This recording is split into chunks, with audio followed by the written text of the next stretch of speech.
हम क्या समझते हैं हिसाब सिर्फ नमाजों का होना है? हम क्या समझते हैं कि हिसाब सिर्फ हमसे सजदों के बारे में पूछा जाएगा?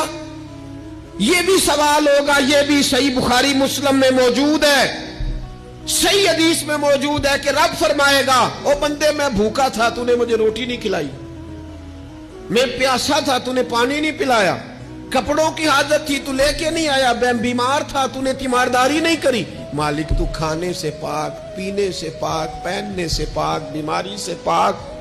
तो रब करीम फरमाएगा वो जो तेरे पड़ोस में बंदा बीमार था तो मैं ही तो था ना, वो जो तेरे पड़ोस में आदमी भूखा था तो बंदा तो मेरा ही था ना, वो जो तेरे दाएं बाएं लोगों को हाजत थी तो वो मेरे ही बंदे थे। खुदा के बंदे तो हैं हजारों, बनू में फिरते हैं मारे मारे। मैं उसका बंदा बनूंगा जिसको खुदा के बंदों से प्यार होगा।